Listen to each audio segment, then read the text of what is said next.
Hello and welcome to daily cricket show. ICC men टी20 world cup की सारी खबरें आपको मिलेगी हमारे चैनल पे।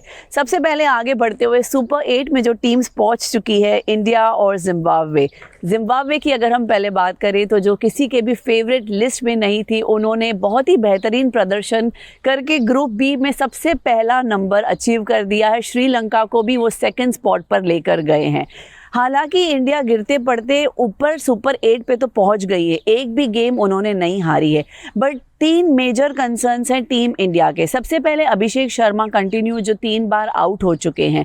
दूसरी बात, जो सोशल मीडिया पे ऑफ लेट एनालिसिस, जो रिजल्ट्स जो बाहर आई हैं, स्टैटिस्टिक्स जो बाहर आए हैं, उसमें अगर हम नोटिस करेंगे तो फील्डिंग भी टीम इंडिया की is been a concern.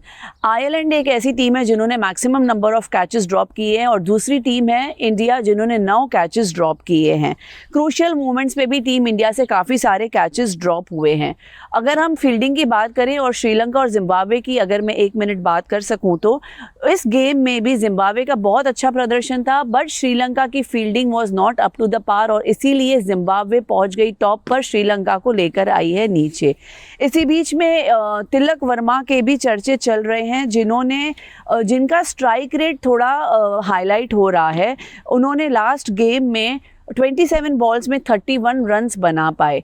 Tilak Varma number 3 पर आकर भी अपने पोजीशन को जस्टिफाई नहीं कर पा रहे हैं। क्या तिलक वर्मा इतना स्लो खेल रहे हैं? मान के चलिए अगर तिलक वर्मा का अच्छा बल्लेबाजी का प्रदर्शन आता तो क्या टीम इंडिया 200 का स्कोर पार कर पाती? इसी बीच में जोनाथन ट्रॉट ने कल गुड बाय कहा है अपने कोचिंग करियर को। एंड आगे बढ़ते हुए अभी हम बात करेंगे जो 21 फरवरी को न्यूजीलैंड और पाकिस्तान का मैच है और 22 फरवरी को श्रीलंका और इंग्लैंड का मैच है। हमारे साथ जुड़ेंगे हमारे experts Shaneer Siddiqui, international sports journalist, and Asadullah Khan, former cricketer, Afghanistan cricket board and coach. उनसे जानेंगे कि आगे क्या स्ट्रैटेजीज टीम लाएंगी, टीम 8 में क्या सुधार होगा, क्या इंडिया की टीम अपनी फील्डिंग पर बेहतरीन काम करेगी। Stay tuned. असद सर, सबसे पहले तो कॉन्ग्रेचुलेशंस, कल अफगानिस्तान जीत गई। हालांकि वो मैच खास इंपॉर्टेंस का नहीं था।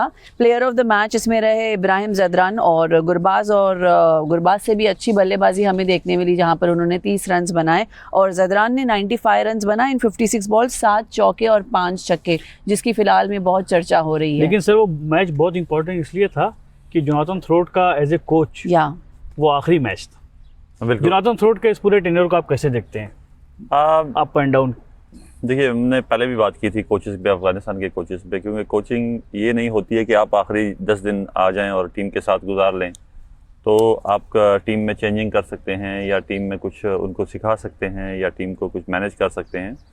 कोचिंग एक्चुअली क्या है कि वो आप जाएंगे वहाँ पे, आप प्लेयर्स आइडेंटिफिकेशन देखेंगे, सिस्टम देखेंगे अफगानिस्तान का कि वहाँ पे क्या चल रहा है, कितना टैलेंट है, मेरे जो ओपनर्स हैं उसके पीछे कितने ओपनर्स सेट कर सकते हैं, तो रोल को भी वो डिफाइन करता है वहाँ पे।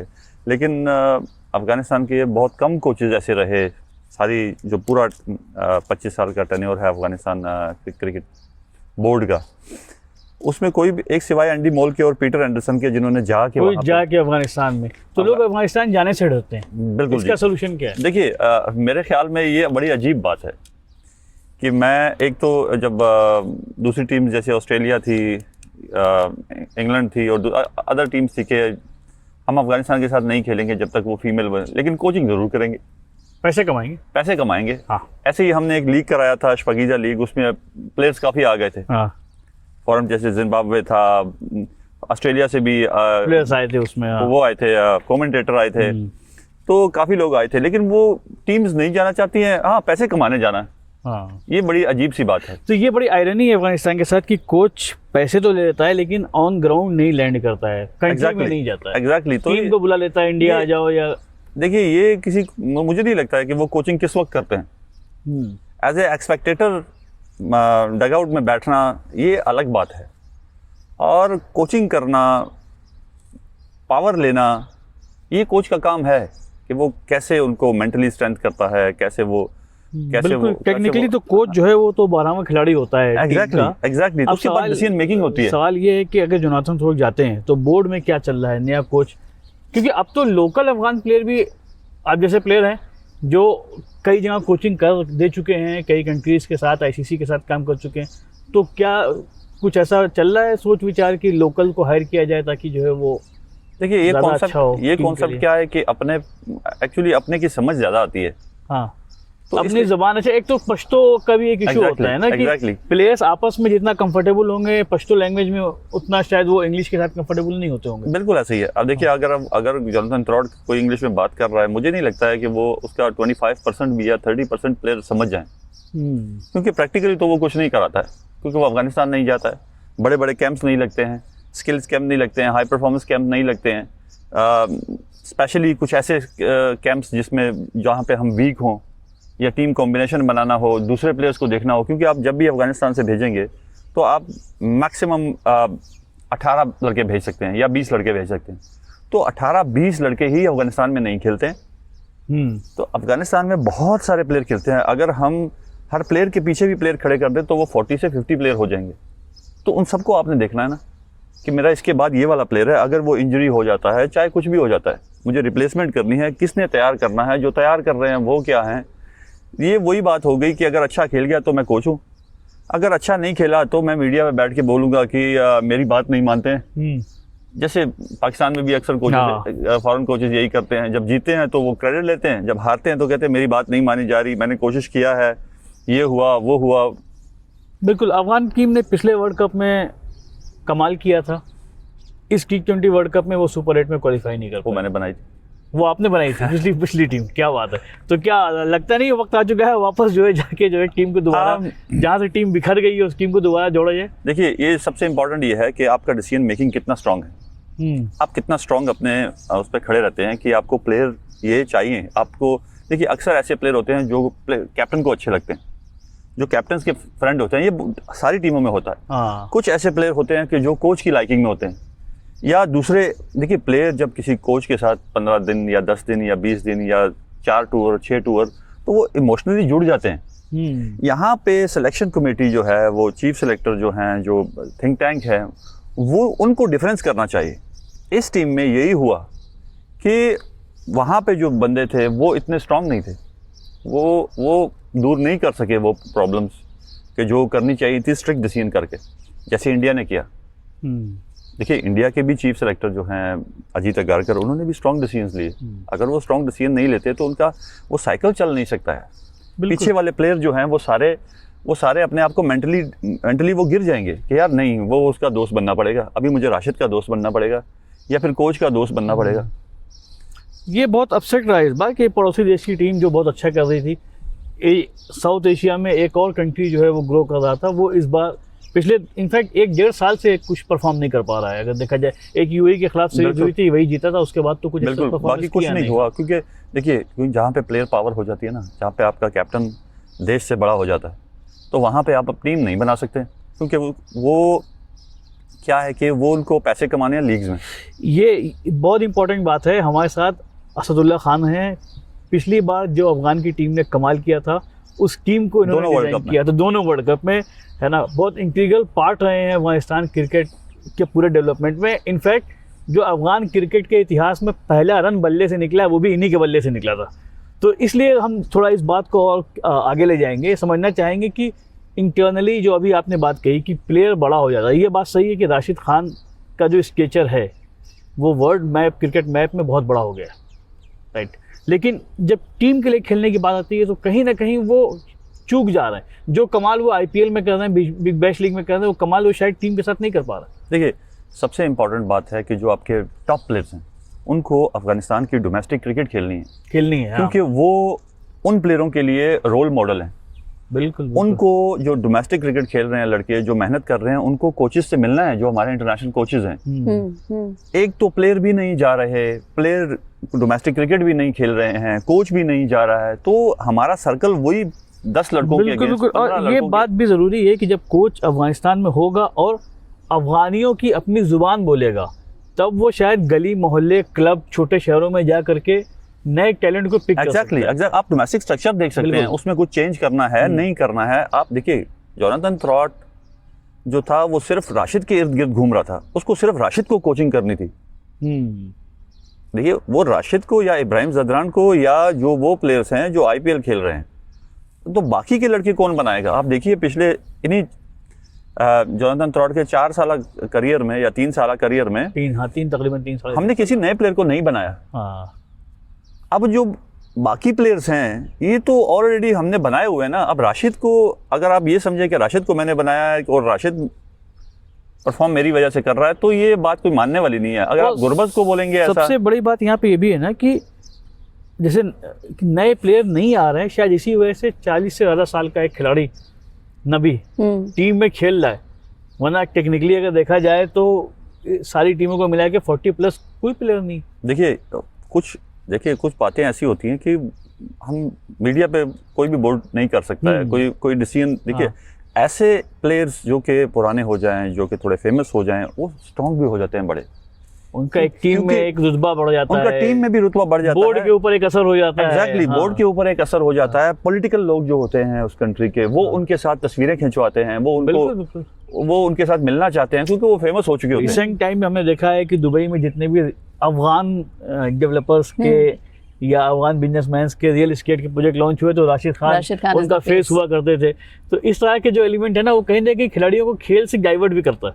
बिल्कुल ऐसे ही है ना, बिल्कुल ऐसे ही। देखिए वो अगर हम ऐसे प्लेयरों को अगर क्रिकेट बोर्ड प्लेयर के ऊपर नहीं है तो आप लॉन्ग टर्म नहीं सोच सकते।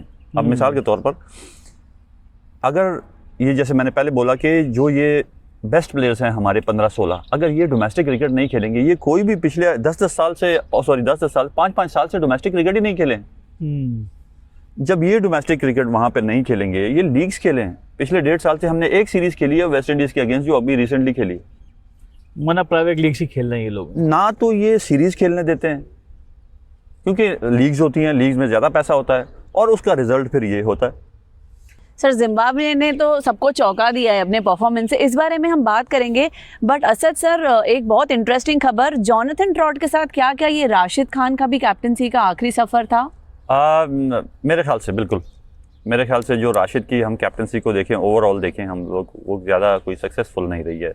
जो डिमांड थी अफ़गानिस्तान क्रिकेट बोर्ड की या अफ़गानिस्तान स्पेक्टेटर्स की, अफ़गानिस्तान की क्रिकेट को चाहने वाले ऑल ओवर द वर्ल्ड, वो राशिद ऐसा एज अ कैप्टन डिलीवर नहीं कर पाए। एज अ प्लेयर वो डिलीवर करते रहते हैं, वो कहीं भी लीग हो चाहे जो हो, वो वहाँ पे डिलीवर नहीं करते। कि इसका मेन प्रॉब्लम ये है कि अगर आपका कोचिंग स्टाफ पूरा और कैप्टन भी अगर अफ़गानिस्तान नहीं जाएंगे तो टीम कैसे बनेगी? तो आप सिलेक्टर की भी नहीं सुनते। राशिद जो है पूरे टाइम दुबई में रहते हैं। एग्जैक्टली, दुबई में ही रही थी। देखिए सेलेक्टर्स का इंटरफेरेंस 0% है अभी, जो पिछले 1.5 साल से है, 2 साल से है।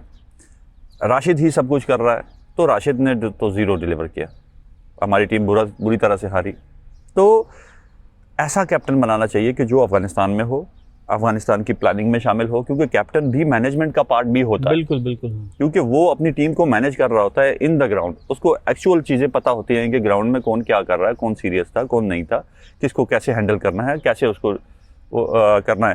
तो कोच भी अफगानिस्तान में होना चाहिए, उसको आना चाहिए वहीं पे, और कैप्टन को भी वहाँ होना चाहिए जब तक हमारी टीम और स्ट्रॉन्ग हो जाए। क्योंकि हमारे पास टैलेंट की कोई कमी नहीं है।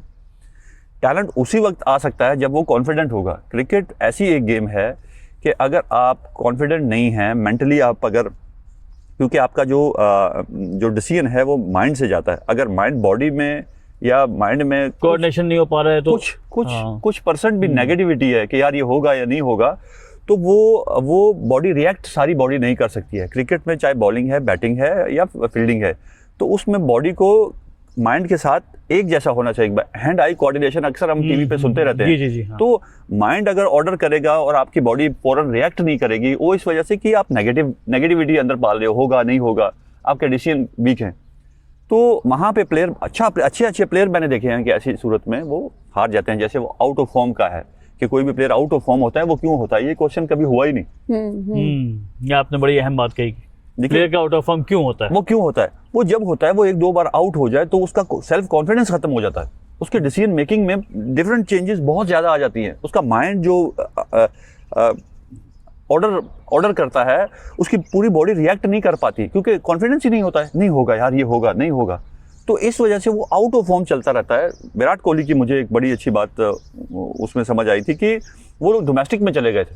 उन्होंने खुद बोला था कि मैं थोड़ा सा डोमेस्टिक में जाता हूँ ताकि थोड़ा सा मैं वापस अपनी फॉर्म में आऊं। बिल्कुल बिल्कुल, हाँ, क्योंकि विराट ने खेला, शमी खेल रहे हैं एग्जैक्टली। देखिए वो ये है कि आप इंटरनेशनल क्रिकेट में थोड़ा सा आपको फिर भी रहता है माइंड में कि यार नहीं होगा होगा नहीं होगा होगा, लेकिन डोमेस्टिक क्रिकेट में थोड़ा सा आप रिलैक्स फील करते हैं। उसी रिलैक्स फीलिंग को आप दोबारा से बॉडी को और माइंड को रिवाइव करते हैं और इकट्ठा करते हैं, तो जब भी आप अच्छे डिसीजन भी करते हैं और स्ट्रॉन्ग रहते हैं। तो ऐसे सिनारियों में अगर राशिद को बोर्ड हटाता है, अगला कप्तान कौन हो सकता है जो वहीं रह रहा हो टीम के साथ, लोकल डोमेस्टिक क्रिकेट के साथ परफॉर्म भी कर रहा हो, उसके अंदर लीडरशिप की कैपेसिटी भी? देखिए हमारा जो वनडे का कैप्टन है ना, वो ज़्यादा कोई फेमस नहीं है, लेकिन उस जैसी मुश्किल हालात में टीम को वर्ल्ड कप में आपने 2023 में देखा जैसे वो टीम को लेके गया, कि जब कोच भी आपके अगेंस्ट है, बिल्कुल पूरा जो सोशल मीडिया है वो भी आपके अगेंस्ट हुआ है, लेकिन फिर भी आप टीम को इतना ज़बरदस्त लेके जा रहे हैं। उसकी वजह क्या है कि वो अफगानिस्तान में रहते हैं, वो उनका ईगो बहुत बड़ा नहीं है, वो अफगानिस्तान को अपनी सर्विसेज देना चाहते हैं। गुरबाज के चांसेस हैं जी, गुरबाज इस बार तो इसने बहुत अच्छा देखिए किया। मेरे ख्याल से ज़्यादा चांसेस जो हैं वो इब्राहिम ज़ादरान के हैं, इब्राहिम ज़ादरान के, क्योंकि एक ऐसा कैप्टन होना चाहिए कि जिस पर सारे इकट्ठे हो जाएं। पूरी टीम जो है करंट टीम अभी, लेकिन सबको आप नहीं निकाल सकते, पूरी टीम को सेटिस्फेक्शन हो कि हाँ ये दिस इज द लीडर, हम इसके पीछे जा सकते हैं। कभी कभी ये होता है कि आप कोई लीडर सडनली चुन लेते हैं, जैसे पाकिस्तान ने चुना है, तो वो काफ़ी प्लेयर्स को एक्सेप्टेबल ही नहीं होता है। जब आपको एक्सेप्टेबल ही नहीं है तो मुझे नहीं लगता है कि वो ऐसा कोई कारनामा सर अंजाम देगा या प्लेयर कॉन्फिडेंस आएगा। तो बड़ी खबर है ये, अगर देखा जाए तो अफगान क्रिकेट के लिहाज से, कि राशिद का जाना तय है, और अगला कप्तान कौन हो सकता है इसके बारे में कोच साहब का अंदाज़ा है कि Zadran is better option than any other player. तो देखना होगा बोर्ड क्या फैसले लेता है, क्या सख्त फैसले लेता है, नया कोच कौन आता है जो टीम को दोबारा अफगान को वही अफगानिस्तान बना दे जो 3 साल पहले टीम। वो अफगानिस्तान जाता है या नहीं जाता? वो अफगानिस्तान, वो कोच अफगानिस्तान जाता है नहीं जाता, अगर नहीं जाएगा वो भी एक्सपेक्टेटर ही होगा। अच्छा, आप उस एक चीज़ है, पाकिस्तान की टीम ने ज़रूर शुरू में सेटबैक किए, लेकिन एक पाकिस्तानी एक ऐसा है इस टाइम क्रिकेट की दुनिया में जो कमाल कर रहा है, सिकंदर रजा, जिम्बाब्वे में जिम्बाब्वे के कप्तान। हाँ जी, हाँ। इसलिए मैं कह रहा हूँ क्योंकि वो पाकिस्तान में पैदा हुआ, सियालकोट में उन्होंने स्कूल की पढ़ाई वहीं से की, फिर उसके बाद वो शिफ्ट कर गए थे जिम्बाब्वे, उनकी फैमिली शिफ्ट कर गई थी। इनफैक्ट जब वो पाकिस्तान में, तो पाकिस्तान एयरफोर्स के लिए उन्होंने ट्राई भी किया था कि मैं वहाँ नौकरी कर लूँ एज ए पायलट। तो बाई प्रोफेशन वो सॉफ्टवेयर इंजीनियर हैं, और वो अपनी इंजीनियरिंग अप्लाई कर रहे हैं जिम्बाब्वे की टीम के ऊपर, जिसका रिजल्ट हमको दिखाई पड़ रहा है। पाकिस्तान कितना रो रहा होगा अब सिकंदर रजा को खो के? देखिए बेसिकली जितना मैं सिकंदर रजा को जानता हूँ काफ़ी क्लोजली, मेरे दोस्त हैं, हाँ। वो बड़ा मेहनती आदमी है। हाँ।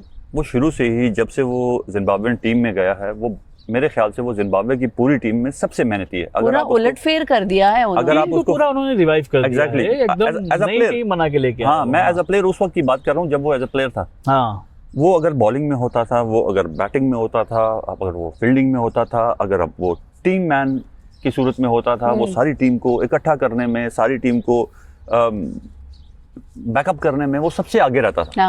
देखिए जब इतना कोई फेयर हो जाए अपनी टीम के साथ, और परफॉर्मेंसेस भी उसकी बड़ी अच्छी रही जिम्बाब्वेन टीम के लिए, तो मैं इसमें जिम्बाब्वे क्रिकेट बोर्ड को भी क्रेडिट देना चाहूंगा कि फॉरेन प्लेयर को अपना कैप्टन बनाया, उतना ट्रस्ट किया उस पर, और वो ट्रस्ट के काबिल डिलीवर किया, उसने डिलीवर किया। देखिए अब जिम्बाब्वे की वो टीम जो युगांडा से हार रही थी, अब वो सुपर 8 में टॉप पे जा रही है। नहीं, बहुत इंपॉर्टेंट है, अनबीटेबल। वो अभी लीग मैच में एक मैच में बारिश हुई, बाकी 3 मैच जीते। कल श्रीलंका को जो हराया है, वही कप्तानी वाली बात है कि ऑलमोस्ट तकरीबन 30 गेंदों में 60 रन के करीब चाहिए थे। सिकंदर रजा ने जो बैटिंग किया है, मतलब बैकफुट पे जाके एक गेंद को पूरे बैट पे लेके जो उसने छक्के मारे है ना, क्या गजब छक्के मारे। तो अगेन वही कप्तान परफॉर्म करता है तो टीम परफॉर्म करती है। देखिए टीम को कहीं ना कहीं से एक वो मिलता है ना, इंस्पिरेशन मिलती है कि हमको भी करना चाहिए। देखिए अगर आप गिदड़ों के कप्तान को शेर को रखेंगे ना, तो वो भी शेर की तरह रिएक्ट करने लगते हैं। बिल्कुल सही बात है। हाँ, अगर शेरों का जो लीडर है वो गिदड़ है, तो वो जो शेर है सारे, वो भी वही रिएक्ट करेंगे जो वो करेगा। तो यहाँ पे लीडरशिप ये हर किसी का काम नहीं है। यहाँ पे हमने पूरी दुनिया में, जैसे धोनी है, आप उस टाइम को देख लीजिए, जैसे इमरान खान, द ग्रेट इमरान खान है, उनको देख लीजिए। अफगानिस्तान के एक अच्छे राणा तुंगा ने श्रीलंका की टीम को बना के खड़ा कर दिया। एग्जैक्टली, असगर अफगान थे हमारे, वो जहाँ एसोसिएट से हमें फुल मेंबरशिप की तरफ लेकर गए। तो लीडर्स बड़े इंपॉर्टेंट होते हैं। लीडर्स बहुत इंपॉर्टेंट होते हैं और बहुत ज़रूरी है। यहाँ पे अब देखना होगा कि जिम्बाब्वे कमाल क्या करती है सुपर 8 में, वो एक बड़ा सवाल है, क्योंकि अक्सर ऐसा होता है कि कोई छोटी टीम कई बार क्रिसमस से, लेकिन कल जिम्बाब्वे ने प्रूव किया श्रीलंका को हरा कि हम क्रिसमस से नहीं पहुंचे हैं, हम अच्छे, वी आर गुड। तो इसलिए जिम्बाब्वे एक चैलेंज होने जा रहा है, क्योंकि इंडिया के ग्रुप में India, Zimbabwe, south Africa, West Indies था। हम मान के चले थे कि एक टीम, कम से कम एक टीम आसान है, बट कल के मैच के बाद से मुझे नहीं लगता है कि कोई टीम भी आसान नहीं। दोनों ग्रुप में अब बराबर की लड़ाई होने वाली है। इंडिया के साथ जरूर एक कंसर्न की बात है, एक तो इंडिया का 3 कंसर्न सामने आए हैं। हाँ जी, हाँ। एक अभिषेक शर्मा जो कंटिन्यू आउट हो रहे हैं, आप बहुत उनको बैक कर रहे हैं, पहले दिन से उनको डिफेंड कर रहे हैं, बट अब ये सवाल उठना शुरू हो गया यार कि 3 मैच 4 मैच, अब सुपर 8 में अगर आप 0 पे आउट हो गए तो आप तो हक मार रहे हो ना संजू सैमसन का। देखिए, मैं एज अ कोच बात कर रहा हूँ, एज अ टीम मुझे क्या चाहिए, मैं एज अ कोच अपने वो कर रहा हूँ। वहाँ पे भी कोचेस बैठे हुए हैं, वहाँ पे भी कैप्टन बैठे हुए हैं। तो अगर उनको अभिषेक उस रोल के लिए अभी भी अच्छे लग रहे हैं तो अच्छे भी लगने चाहिए, क्योंकि फिर इस इम्पॉर्टेंट टाइम पे टीम बिखर जाएगी। अगर संजू सैमसन स्कोर न कर पाए तो टीम बिखर जाएगी, अनसर्टेनिटी आ जाएगी पूरी टीम में। उस अनसर्टेनिटी को अवॉइड करने के लिए अभिषेक को ही खिलाना चाहिए। अभिषेक को ही खिलाना चाहिए। कोच साहब का पूरा बैक है अभिषेक को। एक जो सबसे बड़ा कंसर्न है, कल भी हम लोग बात कर रहे थे कि फील्डिंग जो है वो बहुत इंपॉर्टेंट होती है। आप कितने रन रोक लेते हो। इंडिया ने अभी तक सबसे ज्यादा, जो करंट टीम में सुपर 8 में सबसे ज्यादा कैच इंडिया ने छोड़े हैं। इंडिया सेकंड हाईएस्ट है, जिन्होंने 9 कैचेस छोड़े हैं, Ireland being the first country. Ireland ने 10 छोड़ा है, ज्यादा फर्क नहीं है। तो मतलब आप ये कैच छोड़ने के लिहाज से तो इंडिया की टीम आयरलैंड के बराबर पहुंच गई। देखिए, T20 क्रिकेट में कैच छोड़ना अलग बात है, रन स्टॉप करना अलग बात है। मैंने पूरी फील्डिंग में इंडिया के कोई ऐसा रन नहीं दिया है उन्होंने कि जिसकी वजह से उनके स्कोर में प्रॉब्लम हुआ। उठाई है, कैच छूट गया है, लेकिन उनके बॉलर्स ने, लेकिन बैट्समैन को जो मौका मिल जाता है ना। देखिए, बैट्समैन को आपकी बॉलिंग स्ट्रेंथ क्या है, आपकी बॉलिंग स्ट्रेंथ ने लेवल कर दिया वहां पे।